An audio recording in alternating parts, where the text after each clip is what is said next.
সকলোকে স্বাগতম জনাইছো অসমীয়া ডিজিটেলৰ আন এটা ভিডিঅ'লৈ। আজি আমি এইটো ভিডিঅ'ত তোমালোকৰ ক্লাছ 7ৰ সমাজ বিজ্ঞানৰ যে 2 নম্বৰ পাঠ আছে তোমালোকৰ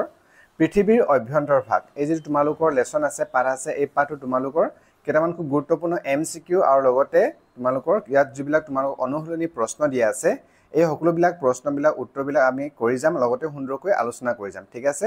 যে তোমালোকে যিকোনো প্ৰশ্ন আহে তাৰ পৰা তোমালোকে উত্তৰবিলাক সুন্দৰকৈ লিখিব পাৰা।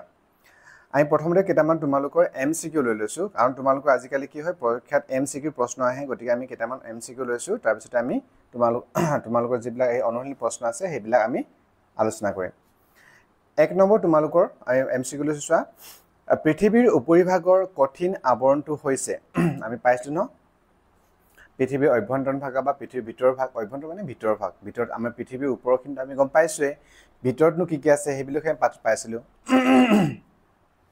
গতিকে কৈছে পৃথিৱীৰ একে উপৰিভাগৰ কঠিন আৱৰণটোৰ নাম কি বা আৱৰণটো হৈছে কি আছিলে ক ভূত্বক নে খ গুৰুমণ্ডল নে গ কেন্দ্ৰমণ্ডল নে ঘ বহিঃকেন্দ্ৰমণ্ডল। ইয়াৰ উত্তৰটো কি হ'ব? ইয়াৰ উত্তৰটো হ'ব ক অপশ্যন ক কি আছিলে ভূত্বক, মানে যিটো পৃথিৱীৰ ভাগৰ একে ওপৰৰ কঠিন আৱৰণটো আছে গছ নেকি আমি য'ত নেকি আমি খোজ কাঢ়ো গছ বন হয় খেতি কৰোঁ সেইটো মাটি যিটো হয় শিল মাটি আছে সেইটো কি হয় সেই ভাগটোৰ নাম কি হৈছে ভূত্বক। তাৰপিছতে তোমালোকৰ 2 নম্বৰ আছে লৈছো আমি গুৰুমণ্ডল স্তৰটো প্ৰায় 10 কিলোমিটাৰ ডাঠ। আমি কি পাইছিলো গুৰুমণ্ডল স্তৰটো কিমান কিলোমিটাৰ ডাঠ আছিলে? ক আছে 20 কিলোমিটাৰ ডাঠ নে খ 2250 কিলোমিটাৰ ডাঠ নে গ আছে 2900 কিলোমিটাৰ ঘ 3486 কিলোমিটাৰ ডাঠ। ইয়াৰ শুদ্ধ অপশ্যনটো কি হ'ব? গুৰুমণ্ডল আমি কি পাইছিলো গুৰুমণ্ডলটো আছিলে 2900 বা 2900 কিলোমিটাৰ ডাঠ আছিলে, হয়নে? আমি আৰু তোমালোকৰ যিটো আছিলে এই প্ৰথমে যিটো 20 কিলোমিটাৰ আছে 20 কিলোমিটাৰ কোনটো আছিলে যিটো ভূত্বক হয় সেই ভূত্বকৰ তাৰ তৰফটো কিমান আছিলে 20 কিলোমিটাৰ আছিলে। তাৰপিছত এইটো 2500 সেইটো যিটো বহিঃকেন্দ্ৰমণ্ডল আমি পাইছিলোঁ সেয়াৰ বহিঃকেন্দ্ৰমণ্ডল ডাঠটো ইমানখিনি আছিলে আৰু গুৰুমণ্ডলৰ কিমান আছিলে তো প্ৰায় 2900 বা 2900 কিলোমিটাৰ আৰু 3486 কিলোমিটাৰ। এইটো আছিলে কিন্তু কোনটো এটা তোমাৰ কেন্দ্ৰমণ্ডল হ'ব। মই যিটো কেন্দ্ৰমণ্ডল পাইছিলোঁ সেইটো আছিলে তোমালোকৰ 3486 কিলোমিটাৰ। গতিকে তোমালোকে এইবিলাক মনত থৈ ল'বা যিকোনো এটা প্ৰশ্ন তোমালোক আহি যাব পাৰে, হয়নে? তাৰপিছত তোমালোক 3 নম্বৰ লৈছোঁ পৃথিৱীৰ কোনটো স্তৰক সীমা স্তৰ বুলি জনা যায়? আমি পাইছিলোঁ ভূত্বক হওক তোমালোক গুৰুমণ্ডল বা কেন্দ্ৰমণ্ডল এইবিলাকৰ নাম আমি পাইছিলোঁ নহয়। এতিয়া কোনটো আছিলে পৃথিৱীৰ কোনটো স্তৰক সীমা স্তৰ? সীমা মানে সিলিকন আৰু মেগনেছিয়াম এইটো বুজাইছিলে ন, সিলিকন আৰু মেগনেছিয়াম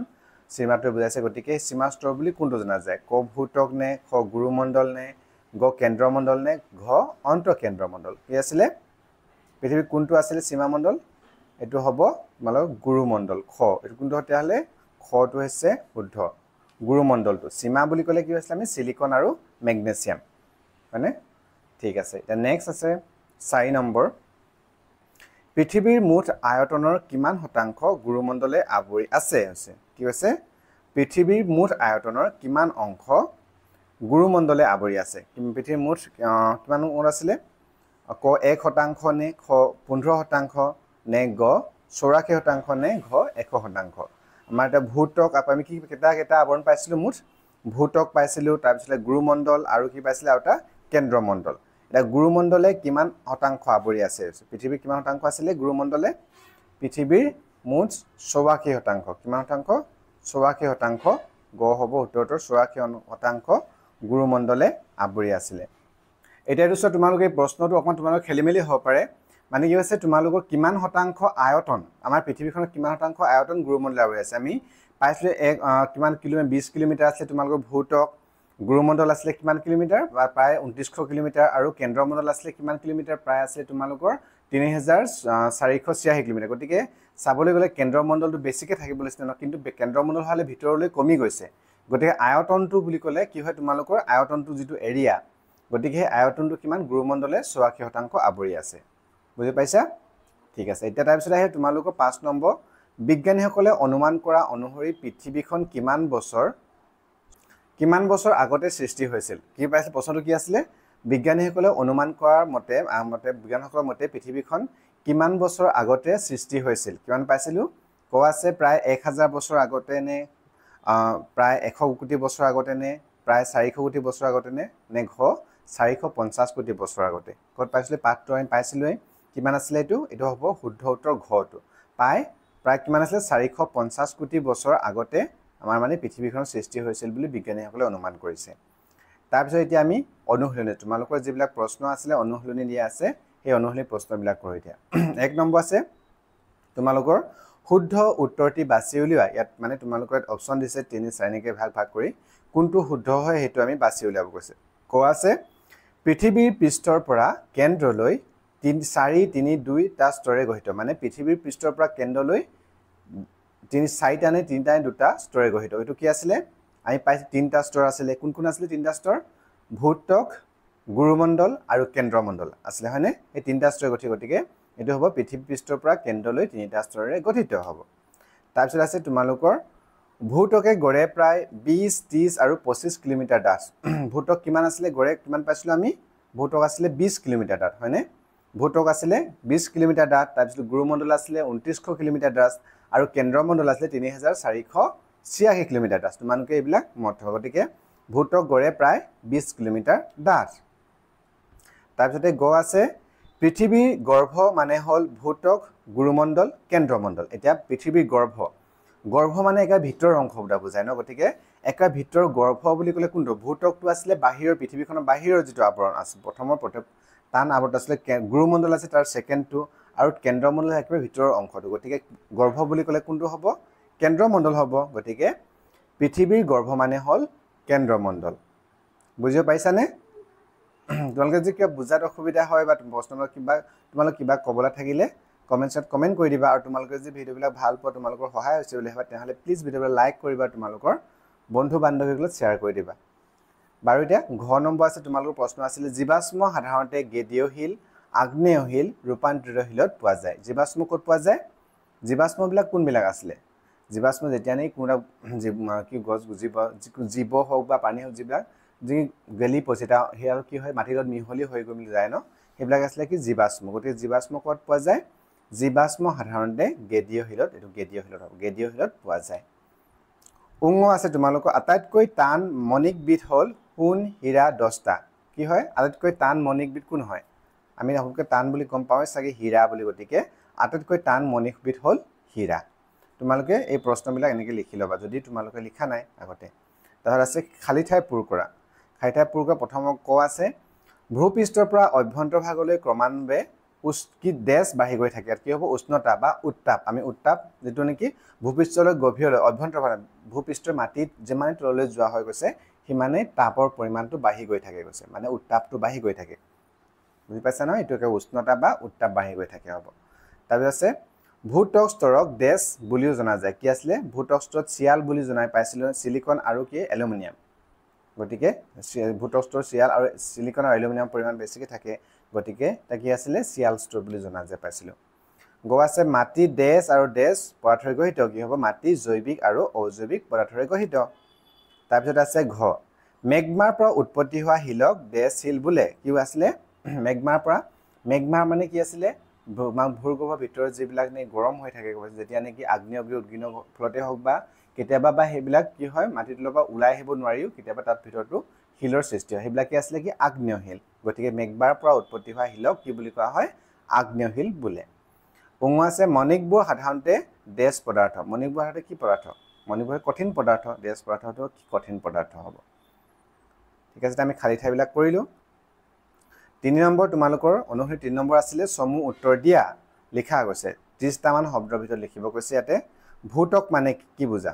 ভূত্বক মানে কি বুজা গৈছে ভূত্বক মানে কি পাইছিলো ভূত্বক আমি ওপৰৰ যে বুজিবলৈ যাওঁ আমাৰ পৃথিৱীখনৰ উপৰি ভাগ যেটো মাটি ভাগ হয় যত নেকি গছ-গছনি থাকে আমি খেতি-বাতি কৰিব পাৰো হয়নে এই যে হিলেৰে পাহাৰ পৰ্বতেৰ বা এইবিলাক বস্তু গঠিত হেতুৱে হৈছে কি ভূত্বক মানে আমি কিমান আছিল ভূত্বকৰ প্ৰায় 20 কিলোমিটাৰ ডাঠ পাই বুলি গৰে প্ৰায় 20 কিলোমিটাৰ ডাঠ বুলি পাইছিলো কোনবা ঠাইত মানে অকন বেছি হ'ব পাৰে কমো হ'ব পাৰে গতিকে গড় হিচাপত কিমান 20 কিলোমিটাৰ ডাঠ বুলি অনুমান কৰা হৈছে গতিকে উত্তৰ আমি লিখিম পৃথিৱীৰ উপৰিভাগৰ কঠিন আৱৰণটোক ভূত্বক বোলে পাহাৰ পৰ্বত সমভূমি মালভূমি সাগৰ মহাসাগৰ আদিবোৰ ভূত্বকতেই অৱস্থিত ই গড়ে 20 কিলোমিটাৰ ডাঠ আদিতে তৰল আৰু গেছীয় পদাৰ্থবোৰ চেঁচা হৈ সংকুচিত হোৱাৰ ফলত ভূত্বক উখৰা মুখৰা আৰু অসমান হোৱা বুলি ধাৰণা কৰা হয় কৈছে ঠিক আছে তোমালোকে এটা লিখি লবা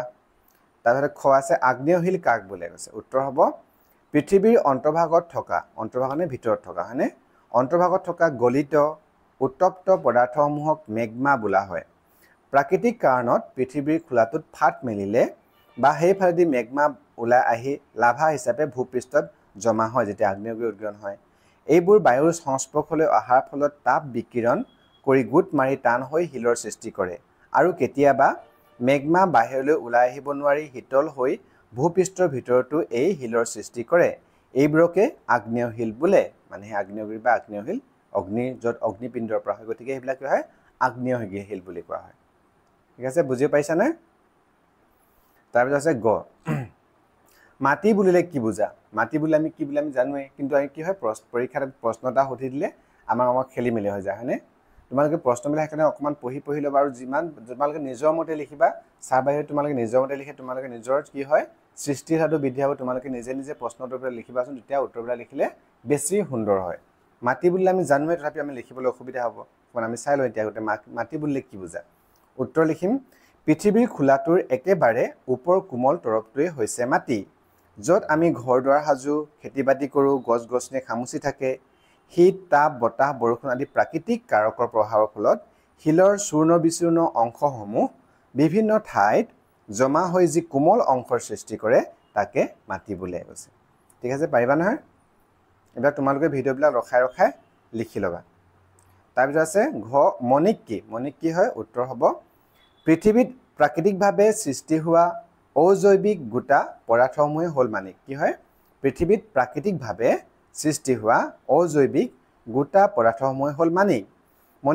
মণিকবোৰ সাধাৰণতে কঠিন পদাৰ্থ সকলো মণিকৰে কিছুমান নিৰ্দিষ্ট ধৰ্ম থাকে বৰণ বৰ্ণৰেখা ৰূপ স্বচ্ছতা আদিবোৰ মণিকৰ মূল ধৰ্ম মণিকসমূহ দুটা শ্ৰেণীত ভগাব পাৰি শিল গঠনকাৰী মণিক আৰু আকৰ গঠনকাৰী মণিক কি আছিলে শিল গঠনকাৰী মণিক আৰু আকৰ গঠনকাৰী মণিক শিল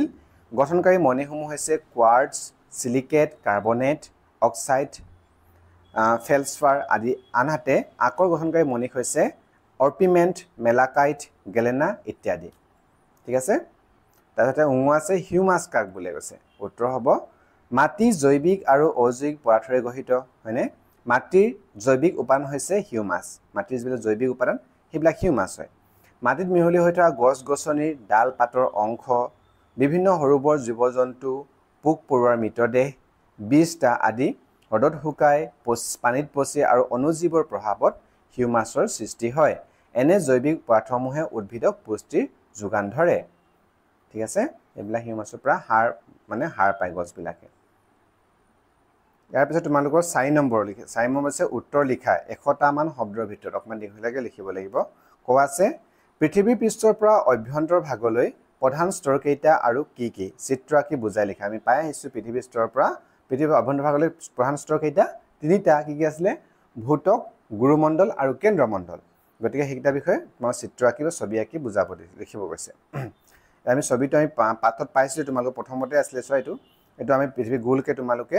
পৃথিৱীখন আঁকি ল'বা তাৰপিছত তোমালোকে এনেকৈ ৰং কৰি এনেকৈ লিখিব পাৰা প্ৰথম একে ওপৰত স্তৰটো যিটো নেকি ওপৰৰ তৰফটো হয় মাটি থকা এইটো আছে কি ভূতক তাৰপিছতে গুৰুমণ্ডল পায় যিটো নেকি এইটো গুৰুমণ্ডল তাৰপিছতে এইটো হয় এইখিনি হৈছে কেন্দ্ৰমণ্ডল আৰু কেন্দ্ৰমণ্ডলে তোমাৰ দুটা ভাগ আছিলে এটা আছিলে এটা হৈছে বহি কেন্দ্ৰমণ্ডল আৰু এটা হৈছে অন্তঃকেন্দ্ৰমণ্ডল ঠিক আছে এইকেইটা এটা চাৰিটা দেখিছা কিন্তু প্ৰধান স্তৰ তিনিটাই হয় এই প্ৰথমটো ওপৰটো ভূতক তাৰপিছত গুৰুমণ্ডল আৰু এইখিনি হয় গোটেইখিনি বহি কেন্দ্ৰমণ্ডল আৰু অন্তঃকেন্দ্ৰ এটা কেন্দ্ৰমণ্ডলী বুলি কোৱা কিন্তু কেন্দ্ৰমণ্ডলক দুটা ভাগত কৰিছে আকৌ বহি কেন্দ্ৰমণ্ডল আৰু অন্তঃকেন্দ্ৰমণ্ডল এতিয়া উত্তৰ লিখো পৃথিৱীৰ পৃষ্ঠৰ পৰা অভ্যন্তৰীণ ভাগলৈ প্ৰধান স্তৰ তিনিটা ভূতক গুৰুমণ্ডল আৰু কেন্দ্ৰমণ্ডল এটা ভূতক হয় পৃথিৱীৰ উপৰিভাগ কঠিন আৱৰণটোক ভূতক বোলে পাহাৰ পৰ্বত সমভূমি মালভূমি সাগৰ মহাসাগৰ আদিবোৰ ভূতকতে অৱস্থিত ই গড়ে 20 কিলোমিটাৰ ডাঠ ভূতকৰ শিলবোৰত সাধাৰণতে সিলিকন আৰু এলুমিনিয়াম পদাৰ্থৰ পৰিমাণ বেছি বাবে স্তৰটোক কি কোৱা হয় চিয়াল স্তৰ বুলি কোৱা হয় বা স্তৰ বোলা হয় তাৰপিছত গুৰুমণ্ডল ভূতকৰ ঠিক তলৰ দ্বিতীয় স্তৰটো হৈছে গুৰুমণ্ডল এই স্তৰটো প্ৰায় 2900 কিলোমিটাৰ ডাঠ হ'ব লাগিছিলে থাকি গ'ল 2900 কিলোমিটাৰ ডাঠ পদাৰ্থবোৰৰ ঘনত্ব বেছি ইয়াৰ গোটেই গুৰুমণ্ডলক আকৌ ঊৰ্ধ্ব গুৰুমণ্ডল আৰু নিম্ন গুৰুমণ্ডল হিচাপে দুটা স্তৰত ভাগ কৰা হৈছে এই স্তৰত সাধাৰণতে সিলিকন আৰু মেগনেছিয়ামৰ পৰিমাণ বেছি কাৰণে স্তৰক সীমা স্তৰ বুলিও জনা যায় সীমা শব্দৰ Si সিলিকন আৰু Ma মেগনেছিয়াম বুজাইছে কৈছে কেন্দ্ৰমণ্ডল একেবাৰে তলৰ কিন্তু আছিলে কেন্দ্ৰমণ্ডল আছিলে গুৰুমণ্ডলৰ ঠিক তলতে কেন্দ্ৰক আৱৰি থকা স্তৰটোৱে হ'ল কেন্দ্ৰমণ্ডল এক কথাত এই পৃথিৱীৰ গৰ্ভ এই স্তৰটো প্ৰায় 3886 কিলোমিটাৰ ডাঠ ইয়াৰ পদাৰ্থবিলাক অতি উত্তপ্ত অৱস্থাত আছে এই স্তৰটো মূলতঃ লু নিকেল আৰু কোবাল্টেৰে গঠিত লু আৰু নিকেলৰ পৰিমাণ বেছি থকা বাবে এই স্তৰটোক নিফ স্তৰ বুলি জনা যায় ইংৰাজী নিকেল শব্দৰ পৰা কি আহিছে Ni টো নি আহিছে আৰু ফেৰিয়াম লু শব্দৰ পৰা Fe লকৈ স্তৰটোক নিফ বুলি কোৱা হয় কেন্দ্ৰমণ্ডলৰ বহিভাগ এটা তৰল আৱৰণৰ দ্বাৰা গঠিত ইয়াক বহি কেন্দ্ৰমণ্ডল বোলা হয় বহি কেন্দ্ৰমণ্ডলত পৃথিৱীৰ কেন্দ্ৰক আগুৰি থকা স্তৰটো হৈছে আন্তঃকেন্দ্ৰমণ্ডল বা অন্তঃকেন্দ্ৰমণ্ডল তাৰপিছত তোমালোকৰ খ আছে তোমালোকৰ ইয়াতে 4 নম্বৰ প্ৰশ্নৰ খ হিল কেই প্ৰকাৰ আৰু কি বুজাই লিখা হৈছে আমি হিল কেইকৰ পাইছিলো হিল তিনি প্ৰকাৰ পাইছিলো কি আছিল আগ্নেয় হিল গেদীয় হিল আৰু ৰূপান্তৰিত হিল তাৰ বিষয়ে প্ৰকাৰ বুজাই লিখিব গৈছে এতিয়া উত্তৰ লিখিম উৎপত্তি অনুযায়ী কি হয় উৎপত্তি মানে উৎপত্তি অনুযায়ী হিল তিনি প্ৰকাৰ আগ্নেয় হিল গেদীয় হিল আৰু ৰূপান্তৰিত হিল এতিয়া আগ্নেয় হিল আগ্নেয় হিল পৃথিৱীৰ অন্তৰ্ভাগত থকা গলিত উত্তপ্ত পদাৰ্থসমূহক মেগমা বোলা হয় এনে মেগমা ভূপৃষ্ঠলৈ ওলাই আহিব নোৱাৰি কালক্ৰমত তাপ বিকিৰণ কৰি শীতল হৈ হিলত পৰিণত হয় এনে ধৰণে গঠন হোৱা হিলক অন্তৰ্ভেদী আগ্নেয় হিল বোলা হয় আনহাতে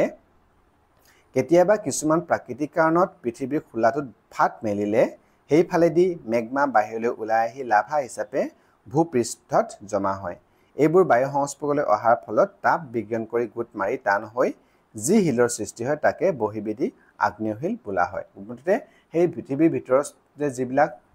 উত্তপ্ত আছে লাভা আছে সেইবিলাক যেতিয়া বাহিৰলৈ ওলাই আহি বা ভিতৰতে থাকি গোট মাৰি যিবিলাক হিলৰ সৃষ্টি হয় সেইবিলাকে কি হয় আগ্নেয় হিল বোলা হয় তাৰপিছতে কি পাইছিলো আগ্নেয় হিল তাৰপিছতে আছে গেদীয় হিল পৃথিৱীৰ উপৰিভাগত থকা আগ্নেয় হিল কালক্ৰমত শীত তাপ বতাহ বৰষুণ আদিৰ ভৌতিক ৰাসায়নিক ক্ৰিয়া আৰু উদ্ভিদৰ জৈৱিক ক্ৰিয়াৰ ফলত দুৰ্বল হৈ ভাগিবলৈ ধৰে পিছত এই ভগা অংশবিলাকত বতাহ নৈ হিমবাহ আদিয়ে কঢ়িয়াই আনি হ্ৰদ সাগৰ বা আন নিম্ন অংশত তৰপে জমা কৰে এইদৰে যেতিয়া গেটবোৰ বছৰ ধৰি উদ্ভিদৰ বিভিন্ন অংশ জমা হয় তেতিয়া এহাতে ওপৰ গেটৰ প্ৰচণ্ড চাপ তাপ আৰু পানীত মিহলি হৈ জীৱ জন্তুৰ হাড় মূৰ টকা লু চূণ আদিৰ ক্ৰিয়াৰ ফলত গেটবোৰ কঠিন হ'বলৈ ধৰে এইদৰে কঠিন হৈ খোলা আদি চেপা খাই যি হিলৰ সৃষ্টি হয় তাকে গেদীয় হিল বোলে কয়লা চূণশিল কংলোমাৰেট আদি গেদীয় হিলৰ উদাহৰণ তাৰপিছত আহিলে ৰূপান্তৰিত হিল আগ্নেয় আৰু গেদীয় হিল যদি বহুদিন ধৰি অধিক চাপ আৰু তাপৰ প্ৰভাৱত থাকে তেন্তে তাৰ ভৌতিক আৰু ৰাসায়নিক পৰিৱৰ্তন হৈ এক নতুন হিলৰ সৃষ্টি হয় এনে হিলকে ৰূপান্তৰিত হিল বোলে এতিয়া চোৱা হিল তিনি প্ৰকাৰ পালো প্ৰথমতে আছিলে কি আগ্নেয় হিল হয়নে আগ্নেয় হিলৰ পাই তাৰপিছত গেদীয় হিলৰ সৃষ্টি হৈছে তাৰপিছতে কি হৈছে সেইবিলাক হৈ মিলি আকৌ ৰূপান্তৰিত হিল আগ্নেয় আৰু গেদীয় হিলৰ প্ৰায় ৰূপান্তৰিত হিল আছে এনেকৈ ভাগ হৈ তিনিটা ভাগত হিলবিলাক আমি তিনিটা ভাগত ভগাব পাৰোঁ উৎপত্তিৰ ফালৰ পৰা তাৰপিছত গ আছে শিল আৰু মাটিৰ মাজৰ পাৰ্থক্য বিচাৰ কৰা গৈছে শিল আৰু মাটিৰ মাজৰ পাৰ্থক্য উত্তৰ সন্মুখীন শিলৰ পৰা মাটিৰ সৃষ্টি হয় আমি ভাবোঁ যে মাটিৰ পৰা শিল সৃষ্টি হোৱা নালাগে কিন্তু কি হয় শিলৰ পৰাহে মাটিৰ সৃষ্টি হয় চোৱাচোন শিলৰ পৰা মাটিৰ সৃষ্টি হয় শিলবিলাক সময়ৰ সোঁতত শীত তাপ বতাহ বৰষুণ আদি প্ৰাকৃতিক কাৰকৰ প্ৰভাৱত জহি মানে তাৰপৰা খহি চূৰ্ণ বিচূৰ্ণ হয় মানে ভাঙি টুকুৰা হৈ যায় নহয় এনে অংশসমূহ আকৌ বতাহ নদী হিমবাহ আদিয়ে কঢ়িয়াই আনি বিভিন্ন ঠাইত জমা কৰে এইদৰে মাটিৰ সৃষ্টি হয় তাৰোপৰি শিলবোৰ সাধাৰণতে কঠিন আনহাতে মাটি বা সেইটো হয় শিলৰ গম পালোঁ শিল আৰু মাটিৰ পাৰ্থক্য তাৰপিছতে তাৰোপৰি শিলবোৰ সাধাৰণতে কঠিন আৰু আনহাতে মাটি কঠিন বা কোমল হ'ব পাৰে এই পাৰ্থক্য তাৰপিছত ঘ মাটি অবিহনে গছ গছনি জীৱ জন্তু জীয়াই থাকিব নোৱাৰে কথাষাৰ বুজাই লিখা গৈছে মাটি অবিহনে জীৱ জন্তু গছ গছনি জীয়াই থাকিব পাৰিব জানো সেইটো কথাই কৈছে আমি বুজাই লিখিব কৈছে মাটিৰ লগত জীৱ জগতৰ এক ওতঃপ্ৰোত সম্পৰ্ক আছে সকলো প্ৰকাৰ প্ৰাণী আৰু উদ্ভিদৰ আৱাসস্থলী হ'ল মাটি আমাৰ জীৱন যাত্ৰা আচাৰ ব্যৱহাৰ খেতি বাতি অনুষ্ঠান প্ৰতিষ্ঠান যাতায়াত উদ্যোগ আদি সকলোবোৰ মাটিৰ ওপৰত নিৰ্ভৰশীল মাটিৰ অংশ হিচাপে পৰ্বত পাহাৰ মালভূমি সমভূমি আদিত জীৱজগতৰ আৱাসস্থলী যদিও জলমণ্ডলতো জীৱজগতৰ প্ৰসাৰতা আছে তেনেকৈ মৰুপ্ৰধান আৰু শীত প্ৰধান অঞ্চলটো কম বেছি পৰিমাণে জীৱজগত বিদ্যমান তাৰপিছতে আছে উঙ মাটি গঠনত জলবায়ুৰ প্ৰভাৱ অপৰিহাৰ্য কথাকাৰ বুজাই লিখা মাটি গঠন হ'বৰ কাৰণে জলবায়ুৰ প্ৰভাৱ অপৰিহাৰ্য কৈছে কথাকাৰ আমি বুজাই লিখিব কৈছে আমি মাটি কেনেকৈ সৃষ্টি হৈ পাইছোঁ যেতিয়া নেকি হিলবিলাকৰ পৰা জহি কহি বা ইয়াত চূৰ্ণ বিচূৰ্ণ হৈ মেলি য'ত জমা হৈ মেলি মাটিৰ সৃষ্টি হয় গতিকে জলবায়ুৰ প্ৰভাৱ থাকিবই লাগিব তাত হয়নে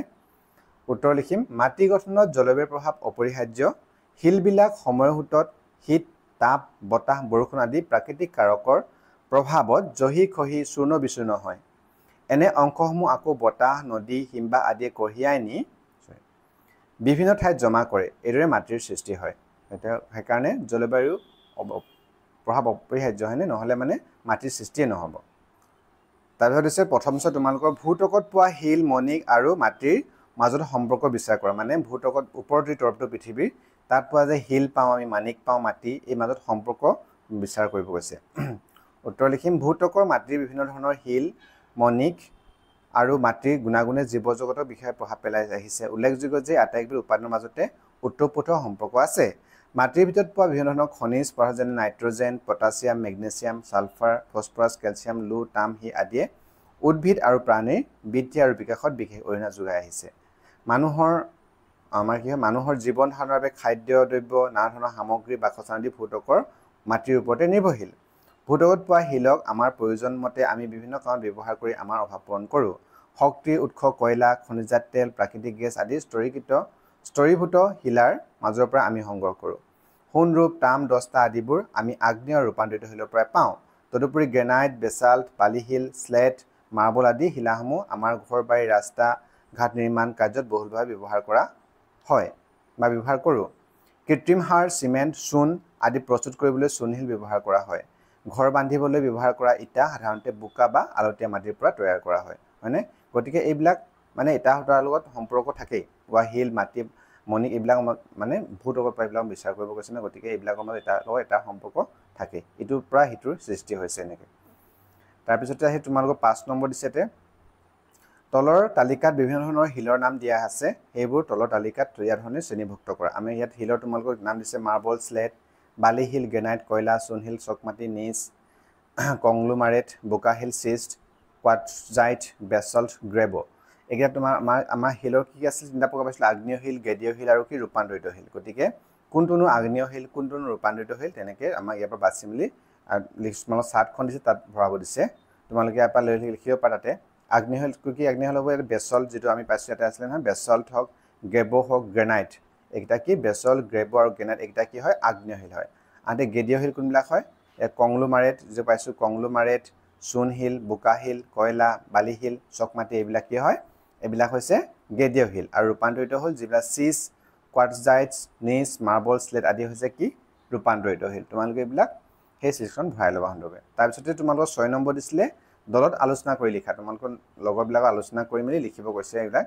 মাটিৰ লগত উদ্ভিদ আৰু প্ৰাণী জগতৰ সম্বন্ধ কি মানে মাটিৰ লগত উদ্ভিদ গছ গছনি উদ্ভিদ আৰু প্ৰাণী জগত আমি প্ৰাণী জগতৰ সম্বন্ধ কি সুধিছে আমি মাটি নোহোৱাকৈ আমি হয়তো আমি কল্পনা কৰিব লাগিব আমি আমাৰ যিটো উপস্থিতি আমি ইয়াত বসবাস কৰি আছোঁ মাটি নোহোৱাকৈ বৰ্তমান আমি সেইটো কল্পনা কৰিব নোৱাৰোঁ হয়নে আমাৰ খাদ্যৰ পৰা আৰম্ভ কৰি ঘৰ সজাৰ পৰা আৰম্ভ যাতায়াতৰ পৰা সকলোবিলাক আমি মাটিৰ ওপৰতে বহু পৰিমাণে বেছি ক্ষেত্ৰত নিৰ্ভৰশীল গতিকে মাটি নহ'লে আমি জীয়াই থাকিব নোৱাৰোঁ গতিকে প্ৰাণীজগতৰ সম্বন্ধ কি আছে উদ্ভিদ বা প্ৰাণীজগতৰ মাটিৰ লগত সেইটো তোমালোকক লিখিব কৈছে উত্তৰ হ'ব মাটিৰ লগত জীৱজগতৰ এক ওতঃপ্ৰোত সম্পৰ্ক আছে সকলো প্ৰকাৰ প্ৰাণী আৰু উদ্ভিদৰ আৱাসস্থলী হ'ল মাটি আমাৰ জীৱন যাত্ৰা আচাৰ ব্যৱহাৰ খেতি বাতি আচৰণ প্ৰতিষ্ঠান যাতায়াত উদ্যোগ আদি সকলোবোৰ মাটিৰ ওপৰতে নিৰ্ভৰশীল হয়নে মাটিৰ অংশ হিচাপে পৰ্বত পাহাৰ মালভূমি সমভূমি আদিত জীৱজগতৰ আৱাসস্থলী যদিও জলমণ্ডলতো জীৱজগতৰ প্ৰসাৰতা এইবিলাক যদিও মানে মৰুপ্ৰধান আৰু কি হয় জলমণ্ডলত জীৱ আছে কিন্তু মাটিটো মেইন হয়নে তেনেকৈ মৰুপ্ৰধান আৰু শীত প্ৰধান অঞ্চলটো কম বেছি পৰিমাণে জীৱজগত বিদ্যমান তাৰপিছত তোমালোকৰ 6 নম্বৰ খ একেবাৰে শেষৰটো প্ৰশ্ন দিছে যদিহে পৃথিৱীৰ উপৰিভাগৰ পৰা সাৰুৱা মাটি নোহোৱা হৈ যায় তেতিয়া কি হ'ব তোমালোকৰ দলত আলোচনা কৰি লিখিব গৈছে যেহেতু এইটো কি কৈছে যদিহে পৃথিৱীত সাৰুৱা মাটি যদি সাৰুৱা মাটি নাথাকে তেতিয়াহ'লে কি হ'ব তাত গছ গছনি গজিব নোৱাৰিব হয়নে আমি খেতি কৰিব নোৱাৰিম বা বিভিন্ন আমাৰ কি মাটি আমি গছ-গছনি নিজে সৃষ্টি হয় যদি সাৰুৱা মাটি থাকে তাতে গছ-গছনি নিজে সৃষ্টি হয় গছ-গছনি নহ'লে মানে আমাৰ কি অসুবিধা হ'ব আমি সকলোৱে জানোৱেই গতিকে যদি নোহোৱা হয় সাৰুৱা মাটি আৰু যদি আমি কৃত্ৰিম সাৰো দিওঁ কিমান পৰিমাণ দিওঁ আমি নিজৰ খেতি খোলাৰ কাৰণেহে দিম বাকীবিলাক চবতো দিব নোৱাৰোঁ আৰু সেই ৰাসায়নিক সাৰে কি কৰে মাটিৰ গুণাগুণ নষ্ট হৈ কৰে গতিকে সাৰুৱা মাটিৰ অবিহনে আমি হয়তো ইয়াতে জীয়াই থাকিব নোৱাৰিম হয়নে গতিকে উত্তৰ আমি লিখিব পাৰোঁ সাৰুৱা মাটিত গছ বন বা অৰণ্যৰ ভৰপূৰ হৈ থাকে সেইবোৰ অঞ্চলে জীৱ-জন্তু আৰু পক্ষীকুলক আশ্ৰয় প্ৰদান কৰে সাৰুৱা মাটি কৃষি কাৰ্যৰ বাবে উপযোগী হয় কৃষিৰ জৰিয়তে খাদ্যবস্তু উৎপাদন কৰি তাক উপভোগ কৰিহে আজি মানৱ সমাজ বৰ্তি আছে সাৰুৱা মাটি থকা অঞ্চলৰ আশে-পাশে জনবসতি ঘন হয় যদি সাৰুৱা মাটি নোহোৱা হৈ যায় তেতিয়া প্ৰাকৃতিক ভাৰসাম্য হেৰুৱাই পেলাব আৰু বাসস্থানৰ বাবে অনুপযোগী হৈ পৰিব হয়নে আৰু হয়তো আমিও তাত থাকিব নোৱাৰিম গতিকে আজি আমি এইটো তোমালোকৰ যেটো পাঠ আছে তোমালোকৰ 2 নম্বৰ পাঠ যেটো তোমালোকৰ ক্লাছ 7 সমাজ বিজ্ঞানৰ পৃথিৱীৰ অভ্যন্তৰ ভাগ এই পাঠটো তোমালোকৰ প্ৰশ্ন উত্তৰবিলাকৰ ওপৰত আমি আলোচনা কৰিলো ইয়াৰ ওপৰত তোমালোক কিবা থাকি গৈছে বুলি ভাবিছা তোমালোকে যে আৰু মানে কেনেকুৱা ধৰণৰ তোমালোকে ভিডিঅ' বিচাৰা কমেন্টছত কমেন্ট কৰিবা নেক্সট ভিডিঅ'লৈ আমি সেইবিলাকৰ ওপৰত নিশ্চয়কৈ আলোচনা কৰিম আৰু তোমালোকে যদি আন ভিডিঅ'বিলাক চোৱা নাই ক্লাছ 7 তেতিয়াহ'লে তাৰ লিংক এই ভিডিঅ'ৰ ডেসক্ৰিপশ্যন দিয়া থাকিব তাত গৈ তোমালোকে চাব পাৰিবা ঠিক আছে ইমানখিনিলৈকে ভিডিঅ'টো চোৱাৰ বাবে তোমালোকক বহুত বহুত ধন্যবাদ